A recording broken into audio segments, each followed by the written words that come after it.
भगवान महावीर स्वामी की जय। गुरुवर्या विशिक्षण जी बड़े विद्वान और बहुत सारी चीज़ें हैं उन्हीं के नाम पे ये विशिक्षण जैन विद्यापीठ की कल्पना की गई है और ये बहुत अच्छा स्कूल है। हमारे साथ में दो शख्सियत, इसके साथ में और भी शख्सियत हमारी जुड़ी हुई है। संजय जी लोढ़ा उपाध्यक्ष है और यहाँ का मैथ देखते हैं क्या कुछ खासियत है दूसरे स्कूलों से ये मैथ की। विचक्षण जैन विद्यापीठ का मैथ जो भोजनशाला है, एक्चुअली में वो भोजनशाला है, वहाँ पे शुद्ध सात्विक और हाइजेनिक फूड बच्चों को उपलब्ध कराया जाता है, जिसमें जितने भी मैथ के इंचार्ज हैं वो पूरे हैंड ग्लोव्स और भी जितनी सेफ्टी की चीज़ हैं जिससे बच्चों में कुछ परेशानियाँ ना हो। और गर्म पानी जो जैन धर्म का वास्तविक में गर्म पानी और उसकी व्यवस्था प्रॉपर है।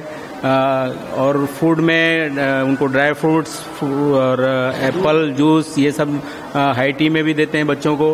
और गरम हम चाहते हैं कि पूरा गरम खाना बच्चों को मिले, इसके लिए हम लोगों ने आधुनिक रूप में रोटी बनाने की मशीन भी मंगाई है जो गरम गरम बच्चों को परोसते हैं।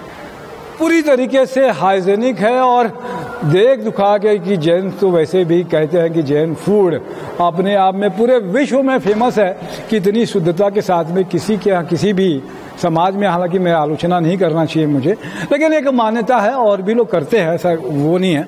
लेकिन जैन फूड की अपनी प्रामाणिकता है कि अगर जैन है तो सात्विक और शुद्धता उसके साथ में होगी।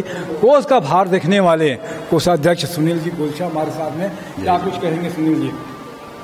विचक्षण जैन विद्यापीठ का जो निर्माण हुआ है उसमें ये पूरे समाज के सहयोग से ये निर्माण हुआ है और जिन दानदाताओं ने इसमें सहयोग किया है उन सब की बहुत बहुत अनुमोदना करते हैं हम। और ऑपरेटिंग के लिए भी अभी जो खर्च लगते हैं उसमें भी स्कॉलरशिप के रूप में बहुत से दानदाताओं का सहयोग हमें निरंतर मिलते रहता है। पूज्य गुरु भगवंतों की जो कल्पना है उसको साकार करने के लिए हम सब यहाँ पर अपना सेवा दे रहे हैं। बहुत अच्छी बात है। मैं थोड़ा एक बातचीत करता हूँ। आदरणीय राजेश सावंत का अध्यक्ष भी है, क्या कुछ कहेंगे। तपेश जी, विद्यापीठ का जो निर्माण हुआ है और जो परिकल्पना गुरु भगवंतों ने की थी, निर्माण ऐसे ही शुरू नहीं हुआ है। इसमें लगभग 3 साल से ऊपर हम लोगों ने रिसर्च एंड डेवलपमेंट देखा। सारी जो विशिष्ट संस्थाएं हैं देश में, जैसे तपोवन है, अनुभूति है, और भी जो संस्थाएं हैं, चित्तौड़गढ़ में एक स्कूल है, सबका विजिट किया, वहाँ की यूएसपी निकाली। यूएसपी निकालने के बाद हमको स्कूल किस तरह से चलाना है, कंस्ट्रक्शन में क्या खासियत होगी, पढ़ाई में क्या खासियत होगी, सेवा साधना का जो प्रकल्प है वो किस तरह से चलेगा, ये सारी चीज़ों पे चर्चा के बाद और बच्चों का ऑल ओवर डेवलपमेंट हो, ये इस संस्था का उद्देश्य रहा है। और इस उद्देश्य को हम समाज के अंतिम छोर तक, हर वर्ग हर समाज तक पहुंचाना चाहते हैं।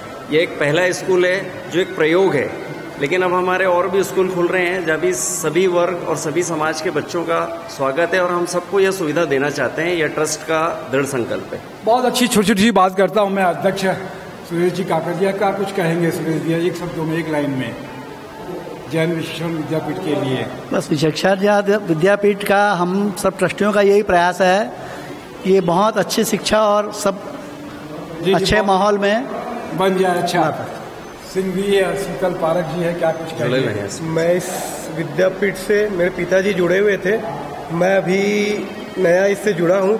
इस स्कूल की सबसे बड़ी खासियत ये है, सब स्कूलों को में आपको सब फैसिलिटी मिल सकती है, बट जो मेन फैसिलिटी है वो नहीं मिलती, संस्कार। आज के डेट में संस्कार सबसे बड़ी पूंजी है हमारी। आज हम पढ़ लेंगे, लिख लेंगे, सब कर लेंगे, डॉक्टर बन जाएंगे, सब चीज़ बन जाएंगे, लेकिन संस्कार ही नहीं रहेंगे हमारे जीवन में तो कोई उसका महत्व नहीं। उतनी पढ़ाई का सबसे बड़ी इस स्कूल विद्यापीठ की सबसे बड़ी विशेषता है संस्कार। अगर आपके जीवन में संस्कार रहेंगे तो आप कितने भी बड़े पद में रहे, आप अपने लक्ष्य से हिलेंगे नहीं। इस विद्यापीठ की सबसे बड़ी विशेषता यही है। संपत जी है ज्यादा। गुरु भगवंतों की असीम कृपा और निश्रा यहाँ सदा प्राप्त होती रहती है और हमारे बच्चे इतने संतुष्ट हैं यहाँ पे। सुबह से लेकर के रात तक उनकी जो एक्टिविटीज़ चलती हैं, जो कार्यक्रम चलते हैं, वह सब उनके लिए बहुत उपयोगी हैं। और निस्संदेह यहाँ से जो भी बच्चे निकलेंगे वो संस्कार युक्त होंगे और बाहर फिर 12th के बाद कहीं भी जाएं तो हमें ये हिचक नहीं रहेगी, डर नहीं रहेगा कि वो बाहर जाके किसी और लाइन में जा सकते हैं। ये यहाँ की खूबी। विजय सर, कम शब्दों में क्या कुछ? सुरेश भैया, तपेश भैया, यहाँ पे जो जी नीट फाउंडेशन की क्लासेस चालू हो रही है और जो ट्रस्ट मंडल का प्रयास हो रहा है, तो सारांश में कहूँ तो यहाँ पे अभी वर्तमान में 10-12 प्रदेश के बच्चे पढ़ रहे हैं और आगे यहाँ पे लाइन लगाकर एडमिशन कराना पड़ेगा, ऐसी हमारी परिकल्पना है और ऐसा हम सोचते हैं। भगवान की कृपा आ जाए सब पे तो बहुत अच्छी बात है। कुछ कह रहे थे राजेश भैया? जी कोई बात नहीं, मैं भगवान की निश्रा पे सारी चीज़ें हैं। मैं तपेश जैन, नरेंद्र ठाकुर साहब में जय जिनेन्द्र, जय